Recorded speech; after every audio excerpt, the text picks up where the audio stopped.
اوس اول خو خیریت ذکر شو، اوس بیا فضیلت د علم د حاصلولو د طالبي فضیلت ذکر کیږي. حضرت پیغمبر صلی الله علیه وسلم یې څوک چې په یو لار روان شي چې طلب د علم کې کوي، کور نه روان شو مدرسې ته لاړ علم کوي، خدای پاک دغه طالب ته د جنت لار آسانه کی. ولی آسانه شي؟ ځکه چې اوس موږ ویلې چې د شي د ګټې نه خبر نشي، وخت ورکې مال په لګې، خو چې ګټې نه خبر شي وخت هم ورکې مال هم په لګې. اوس په علم کې د ثوابونو خبر شي د هر عمل، او چې د ثواب نه خبر شو شوق پیدا شو د عمل چې شروع ک عمل به ذریعہ د جنت ته کنه ده، نو د جنت خدای پاک ذاتی ورته اسانه کې د عبادت ورته اسانه شي، ولې خو په فضایل خبر شي، په ثوابو خبر شي. دا چې د علماو ثواب زیات تر نور خلقو، ولې زیاته؟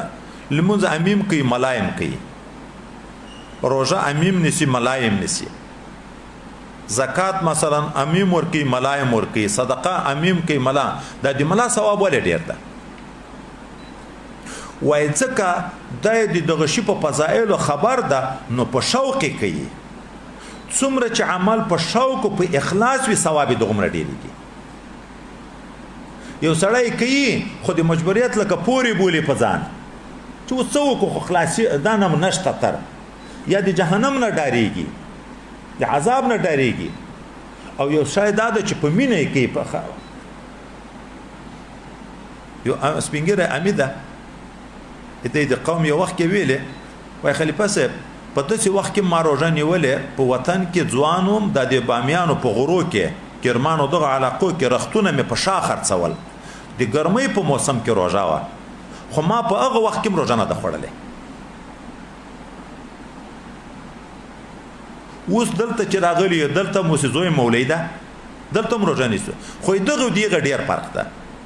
ځکه آلتم چې نیوه صرف په دغه نیت باندې لکه وطن کې یو رواج چې وي چې کوی خو شرم د خو پلانکای به در پورې خاندي، پلانکای به در پورې خاندي،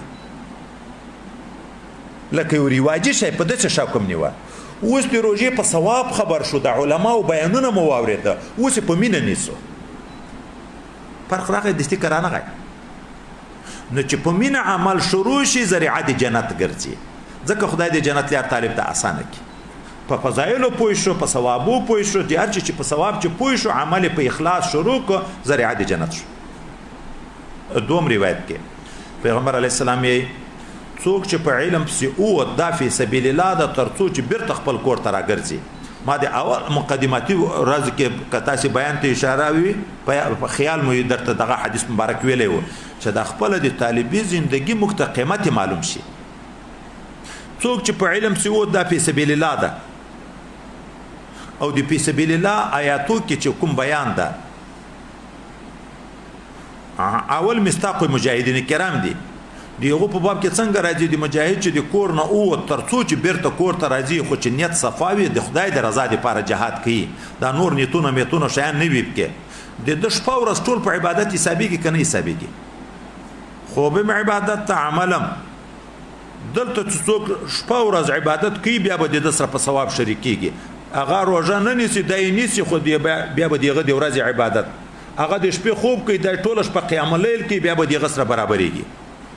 دوم الته ویل دي چې د جهاد په نیت د خدای د رضا لپاره د کور نه اوت یو روپۍ چې په ځان لګي که په مرګري لګي یو په ولا که خدای پاک وزور کوي. الته ویل دي چې جهاد په نیت چې اوت د خدای د رضا لپاره لمونځم په یو کم 50 کروڑه بدلېږي، ذکرم په یو کم 50 کروڑه بدلېږي.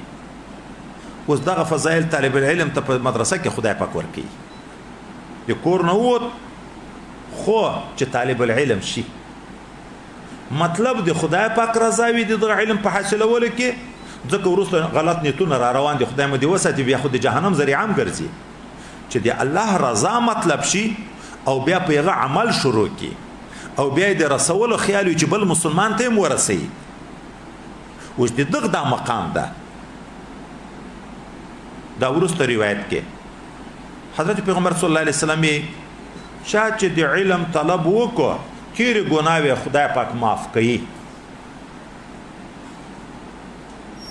موږ د ډیرو اعمالو فضایلو کې دغه اورو په اوداسه ګناوې معاف کیږي، په 15 وخت لمانځه ګناوې معاف کیږي، د جمعې په لمانځه ګناوې معاف کیږي، په صدقو ګناوې معاف کیږي، په قیام الليل ګناوې معاف کیږي. دا بار بار او په ټولو کې بیا موږ تاسو څه ویلی وو چې د اصل د قاعدې په بنیاد صغائر په معاف کیږي. کبیره توبه غواړي، کبیره توبه غواړي، اپ توبه معاف کیږي. صرف اختلاف په حج هجرت کې وو چې یو قول دا چې پیغو کبیره معاف کیږي. اوس نو علم تراشو په علم کوم معاف کیږي؟ د علم په حصول صغیره ګناوي معاف کیږي که کبیره ګناوي؟ لکه په حج کې په هجرت کې چې یو قول دا چې ټوله په معاف کیږي، دلته یو قول دا ټوله صغیره او کبیره په معاف کیږي. خو دلته دغه قاعده خلاف خبره نه پکې راځي. دا ګناه ولې معاف کیږي؟ دغه ځای ته چې راشي هیڅ مشکل نشته په علم کې بیا صغیره او کبیره دواړه معاف دي. ولې معاف کیږي؟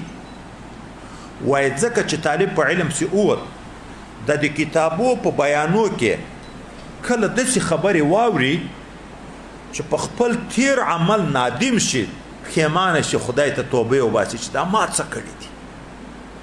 او په توبه صغیره معاف کیږي که کبیره؟ دواړه معاف کیږي که نه معاف کیږي؟ په توبه خو صغیره او کبیره دواړه معاف کیږي. خو د اهل سنت او جماعت اتفاق ده. وای په طالب داسې مرحلې د طالبي کې را روانې وي چې حدیث واوري یا آیاتونه واوري یا اقوال د فقهای کرام واوري، وعیدونه واوري د ګناه او د عذاب، دته په دغه خپل ژوندۍ کې چې مخکې پام وکي، هغه خپل ژوندۍ باندې تیر ژوندۍ باندې ندامت ورته پیدا شي چې دومره لوی عذاب ده، ما دا عمل کو نه خدای پاک ته ته می توبه ده چې توبه یې وایسته تیر ګناه معاف شو. او چې توبه نه بیا نو خبره پیغه کده چې صغیره معاف کیږي، کبیره لاندې تر مشیت الهی ده. خو دلته وای چې کفاره مطلق ویل د غالبا وای طالب توبه باسي. ولې داسې وعیدونه مختراجي چې په خپل عمل نادم کیږي. یو سړی په ګناه لګیا وي خو په ټول وخت باندې دغه ګناه عذابونه نه اوریدلې، لکه د موږ عام عوام رونه چې په اکثر ګناوي د اول ځواني نه ګیر رخي تر مرګ يرخي، د اتیاو نوې کلو شي لګیرن دوام په صغیره دا کنه ده، او دوام په صغیره کبیره ګرځي کنه ګرځي، دوام په کبیره خطر د کوپر ده کنه ده. توبه سوچم نشته ورسره. په سودخورۍ لګیای تر پیړیو پیړیو په سودو لګیای، په غلا لګیای تر پیړیو پیړیو په غلا لګیای. ا د خدای پاک خوف ویره زړه ته نه پیدا کیږي چې الله تعالی ته نادم شي. او طالب چې په علم چې څور د عذابو خبرې واورېدې نو تیر جرمونه کدي چانه تسوي و یو ندامت پیدا شي، چې ندامت پیدا شو توبه شو او په توبه باندې ټول ګناه خدای پاک معاف کوي.